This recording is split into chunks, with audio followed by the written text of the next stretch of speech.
So to tell the rest of the story, I'm going to quote from one of the nominations that was submitted for his nomination for Muhammad. Okay, I'm going to quote from that.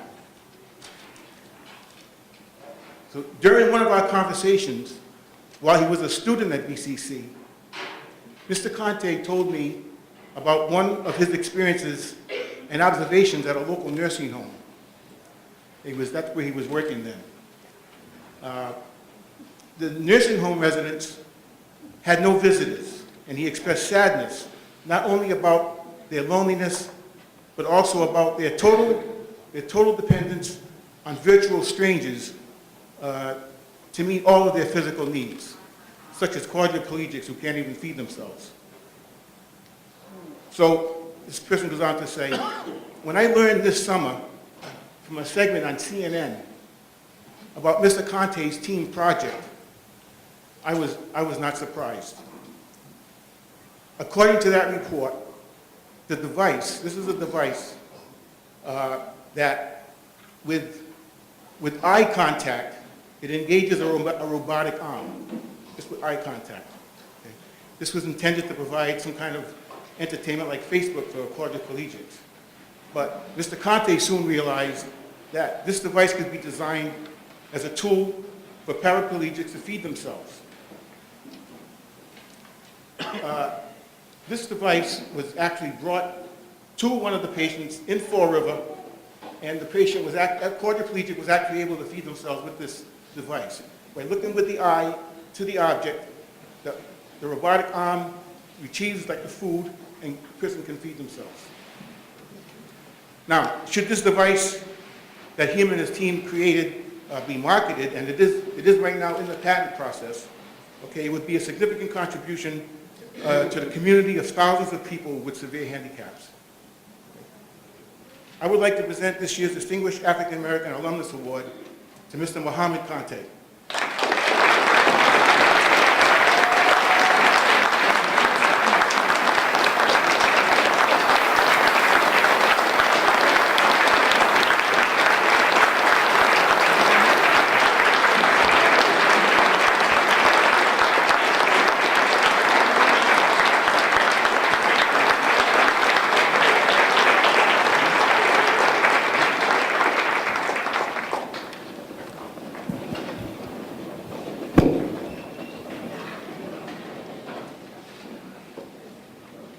Greetings. I am truly honored and humbled. At the same time, I feel like you all should be standing in here with me to receive this award because you are the reason why I made it this far in life. What I want to encourage you to do is keep your focus on students and keep encouraging them because I know you can change this world one student at a time.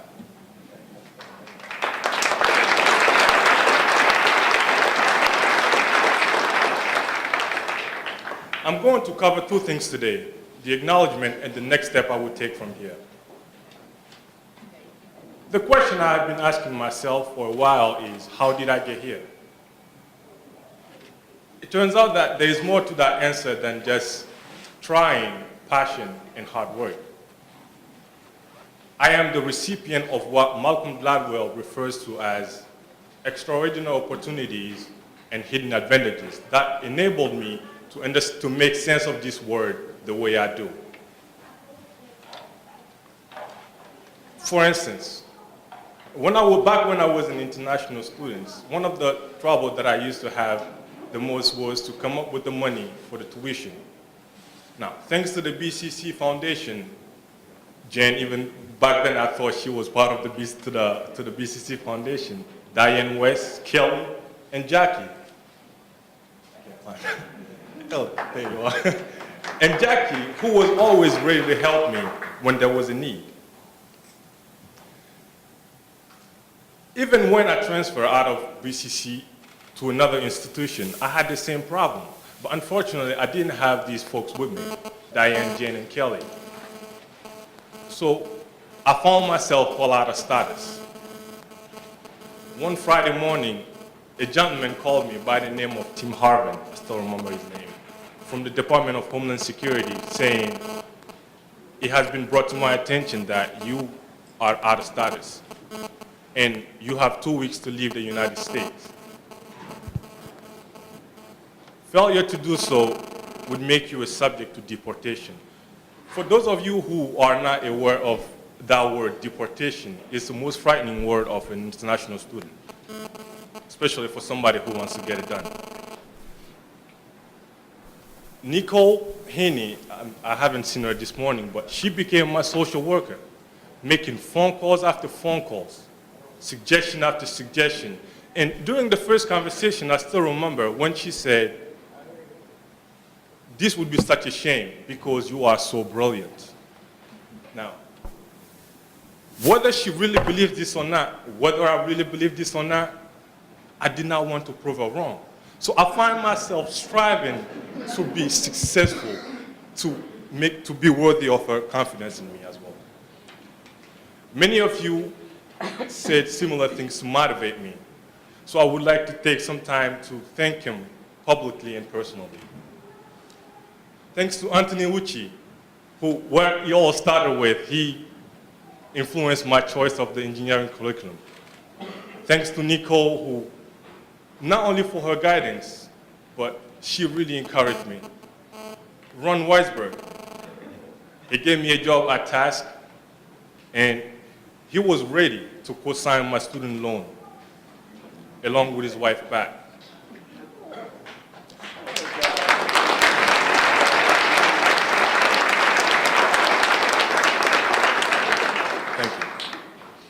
Regina Portal, I haven't seen her today neither, but she is the one who used to point out my grammatical error in the middle of a conversation. Can't forget that. And Greg Satharis, thank you for your time and dedication for my honors projects. The late Sandra Boone, God bless her soul. And my good friend, Roland Fumandum, who was always supportive. Catherine Adamowitz. Oh, there she is. Thank you. And Cindy Poor-Parasol and the Office of Disability Services. Thank you for your support. I would also like to thank Fatoumata Dambele, my siblings, my parents, Mohamed Tomota,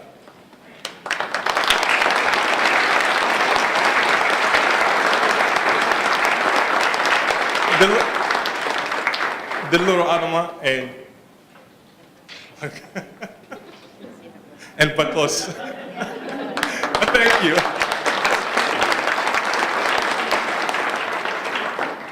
All these folks, among so many others, influenced who I am today. Because they believed in me, I didn't just fake it till I made it. I faked it till I became it.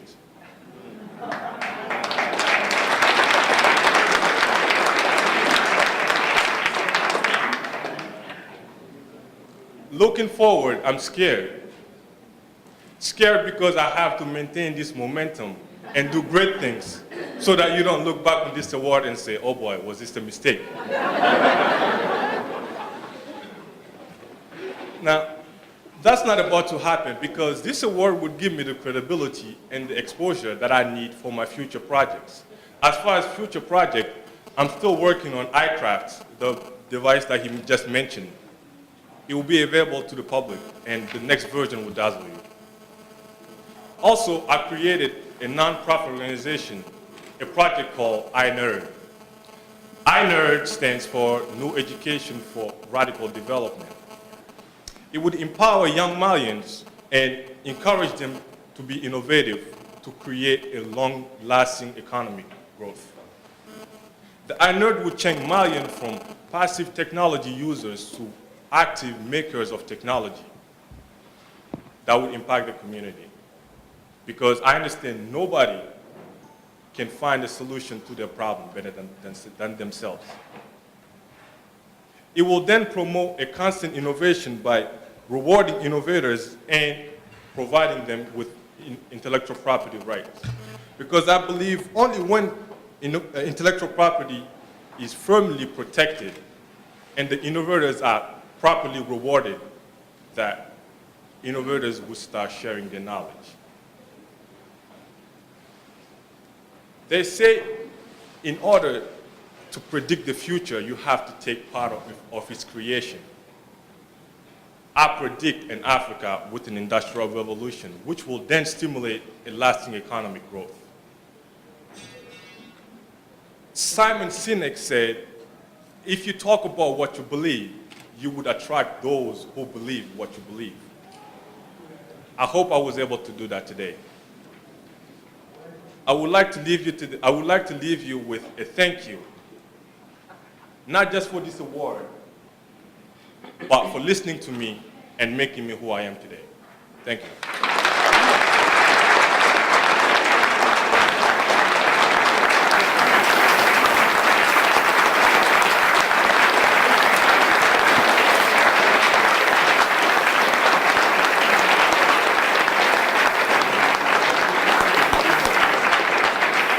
Mohammed Kante, ladies and gentlemen.